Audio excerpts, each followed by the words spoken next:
Welcome back to Junior Blaze, Birth of a Hero, Chapter 6. Once again, I'll give a shout out to Chill Cow for providing the background music. Don't forget to catch me on Facebook.com at Junior Blaze 2020. Alright, let's dive in. Chapter 6. Emily, hurry up! You're making us late! Erica yelled at her sister as she and her dad, Diedrich, stood by the door waiting. Today was freshman orientation at the high school, and both were excited and nervous. Emily, on the other hand, was not. Another new school with all new people did not fill her with the same amount of joy as it did her sister. I'm coming, chill out, Emily said as she joined them in the hallway. Emily was in no hurry to start at yet another school. This would be the 4th school in 5 years and the 7th since kindergarten. She always attempted to make friends and keep in contact with them, but they would all eventually fade away. Erica, on the other hand, looked forward to the changes because she always seemed to run afoul of either the school employees or other students. The only authority she respected was her father, and none of her classmates were on the same intellectual level, at least in her mind. Emily always buried herself in schoolwork and jumped at as many after-school programs as she could, all to avoid helping her father and her sister in their outside endeavors. In stark contrast, much like everything else between the sisters, Erica would do as little work as she could in school, only to help Diedrich achieve his goals.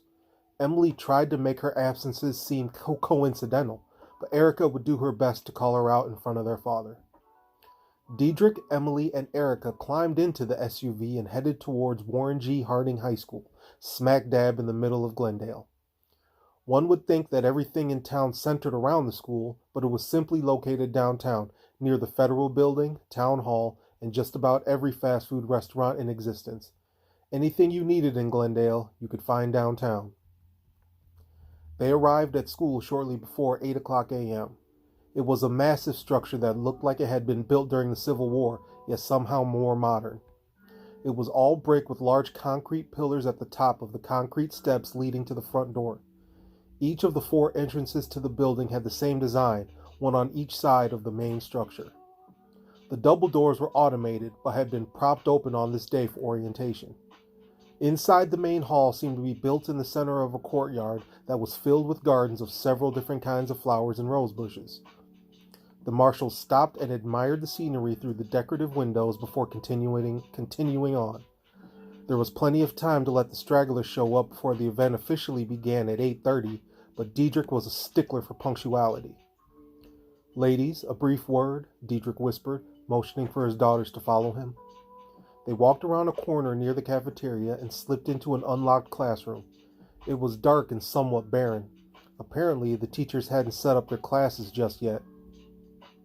I just want to remind you what your mission truly is here. His voice was barely above a whisper, and his gaze drifted quickly between the girls. He wanted them to be just as focused as he was. I know exactly what the mission is, Daddy, Erica said in the most obnoxious voice Emily had ever heard. I've studied the plan every night since we moved here. Of course you have, muttered Emily. You're not smart enough to understand it otherwise. Okay, ladies, I need you to work together here, Diedrich cooed as the twins glared at each other. It's nearly time for the shindig to begin, so mind your behavior.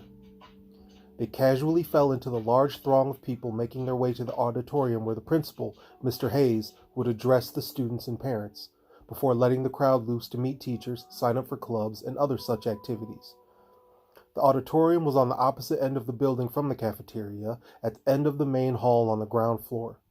It was enormous and looked like it could easily seat a small army, making it the perfect meeting place. Orientation was designed to resemble a school day, so they would all be there for a few hours. The bonus was that lunch was included, although it would be school lunch. At least it was pizza day. Jeffrey Hayes was a short, round, sweaty man in his early 50s. He looked uncomfortable in his suit and even more uncomfortable on stage in front of young and impressionable teenagers. Once everyone was seated, he walked timidly to the microphone, but when he spoke, all preconceived notions about him were gone. Today is the first day of high expectations, his voice boomed in a nearly godlike manner. No more excuses, no more childish behavior. I expect more from the future leaders of the world when you attend my school. A loud cheer erupted from the crowd at this. Mr. Hayes was having quite the impact on some of the parents. He continued after the noise died down. I was raised in a military family and did a few tours with the Army myself. I have been in education for 26 years, and those two aspects of my life go hand in hand. For those of you who may think I'm too strict, I only have one word for you: tough. There were a lot more cheers from the parents and groans from the students during the rest of Mr. Hayes' speech. He hadn't said much more, but enough to get his no-nonsense brand of discipline across. All referrals were overseen by him. He sat in or dropped by every detention. Sorry, my cat. Making a mess. He had final say on all suspensions and expulsions. Mr. Hayes was essentially the warden of Warren G. Harding High School. Mr. Hayes had instructed the incoming freshmen to visit their new teachers individually according to their schedules, while the parents were instructed to take a guided tour of the building. They would then reconvene for lunch before a student-led seminar, followed by sign-ups for extracurricular activities. The lunch bell rang loud at about 12:15. The tired parents and bored students slowly made their way back towards the cafeteria. Had he not known better, Nat would have sworn he was in the middle of a zombie apocalypse. He was oddly energized and bounded down the steps to be first in line. He scanned the room for Mrs. Stevens and spotted her near the back of the line in mid-yawn. He sprung out of line and half-jogged back to wait with her. "Hey!" he shouted a little louder than he intended. "Thanks again for coming with me today, since my dad had to, work again," he said, turning his head to stare at the ground. "I know, sugar. Anything for my son's best friend."